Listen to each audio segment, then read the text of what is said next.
How's it going, everybody? I'm Sam Lee, reading for Leonid Melikhov, and welcome to Gaming Instincts. A quick disclaimer before we get started: early access was provided by Blizzard Entertainment for the purpose of this content piece. World of Warcraft Dragonflight is the 9th upcoming expansion for the biggest MMORPG in the world. Thanks to Blizzard Entertainment, we had our hands on it since early August for the closed alpha stage. Now it's in beta and it's nearing its testing completion.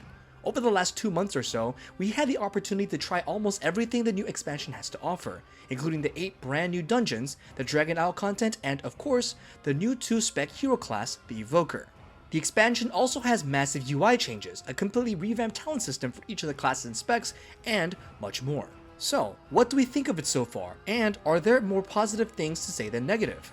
Welcome to our official preview of World of Warcraft Dragonflight. First and foremost, let's talk about the elephant in the room, which is, of course, the expansion's biggest new addition, the Evoker class, only playable by the new races, the Dragnflight.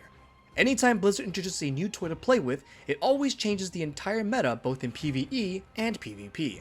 While I cannot give you a clear answer whether the meta will change for the better or worse, what I can say in full confidence is that the Evoker is a ton of fun to play. Never did I think that World of Warcraft would get a humanoid dragon hybrid race that lets you soar around in Azeroth and breathe fire upon your enemies in battlegrounds or dungeons. The Evoker has 2 playable specs, which are known as Preservation and Devastation. As you have probably already guessed, the Preservation spec is a fantasy about playing an extremely mobile healer who excels at quick traversal and mid-range healing.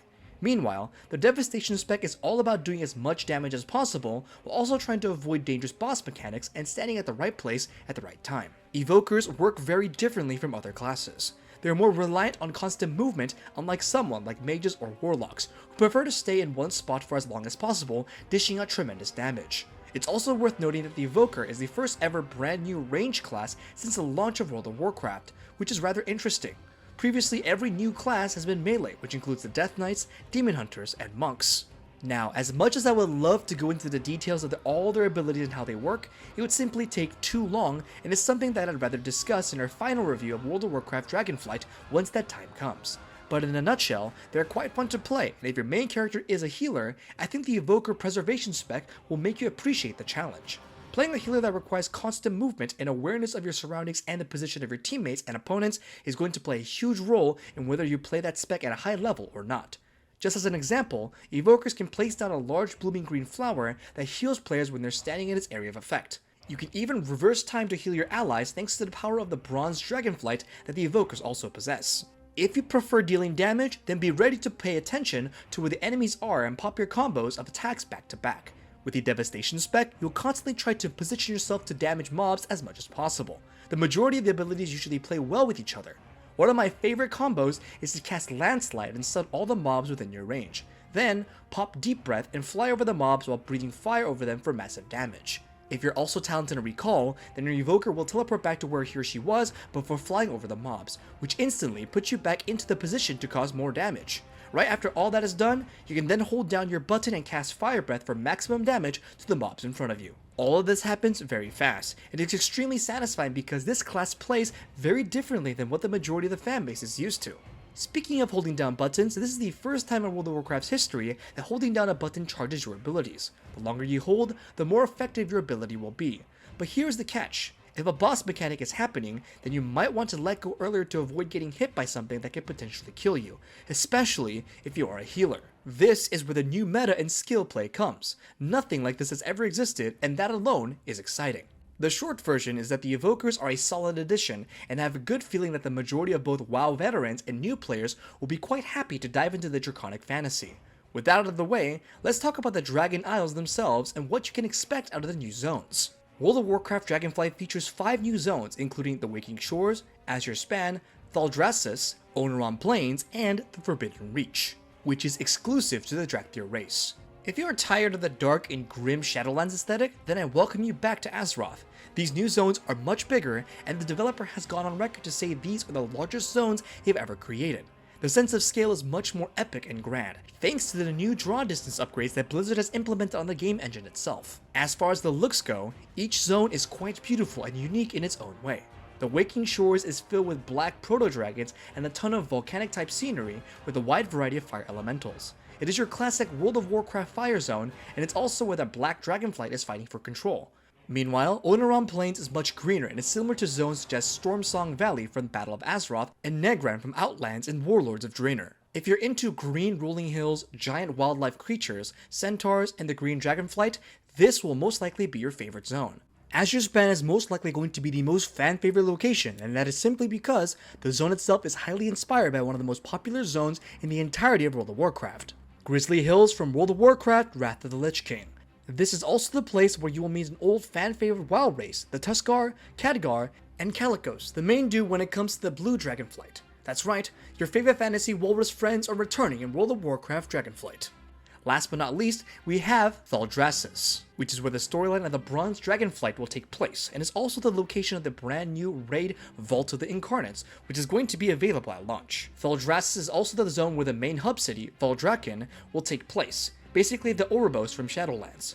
For the first time in World of Warcraft's history, the hub city will have an auction house.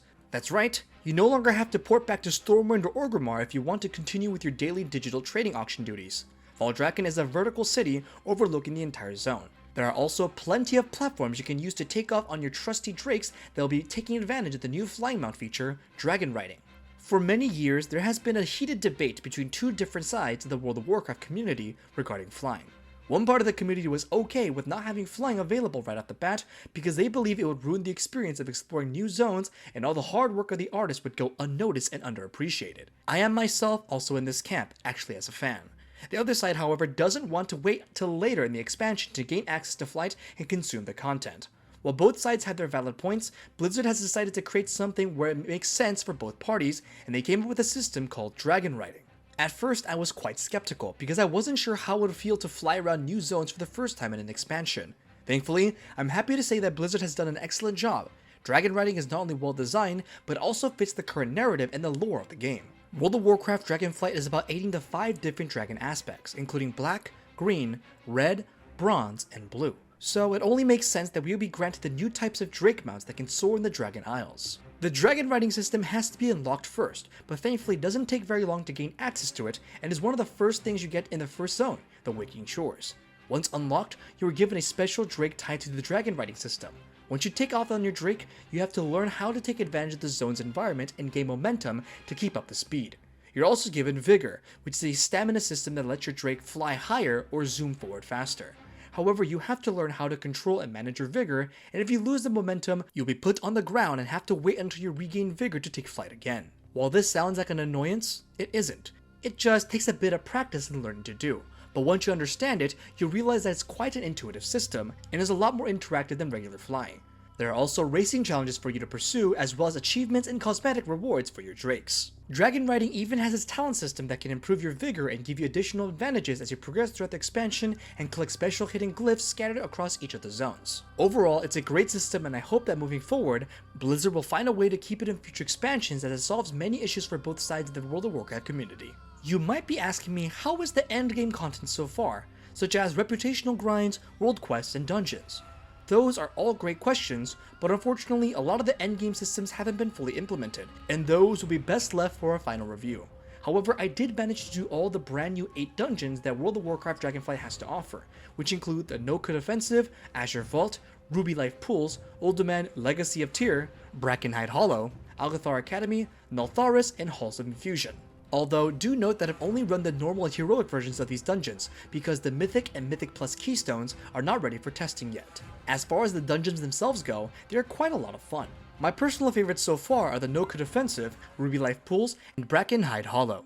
No-Code Offensive is a unique dungeon and it's completely open. It takes place in an instanced version of the Oneron Plains zone itself, and the cool thing is, you can use Dragon Riding to traverse the dungeon from the beginning. Yes, that is right, you can essentially fly from boss to boss until the very end, and there are 4 bosses to kill in the dungeon.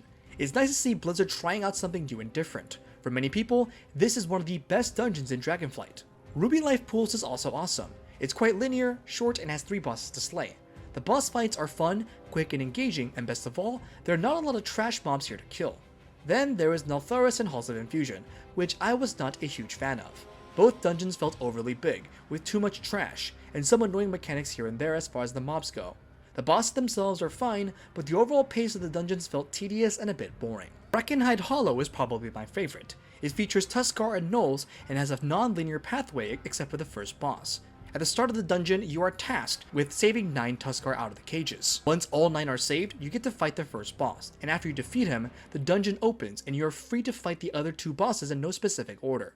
The dungeon is beautiful, and the best part is that you get a lot of gnolls, which is considered one of the most iconic and beloved classic Warcraft races. The Algathar Academy was also pretty cool. It's a dungeon where you can take a tour as a student and have to help tour guides and teachers as you progress through. The first boss you encounter is an arcane elemental that interrupts a history lesson, and later on, you have to fight a giant bird, then an overgrown ancient, and last but not least, a dragon who left an echo of herself in the academy.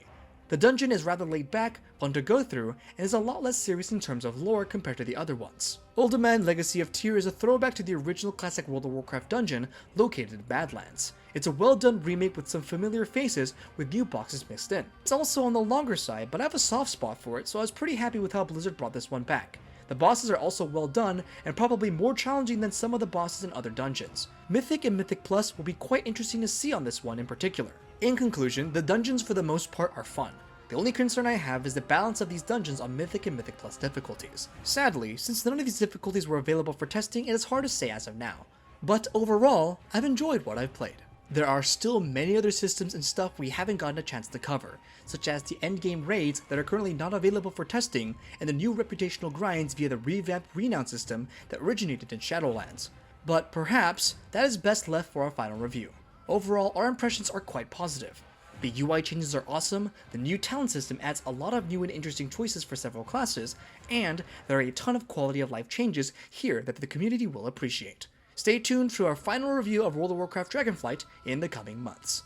And this concludes Gaming Instinct's hands-on preview of World of Warcraft Dragonflight. To see more videos and content like this in the future, make sure to subscribe. Thanks for watching, this has been Sam Lee, and until next time.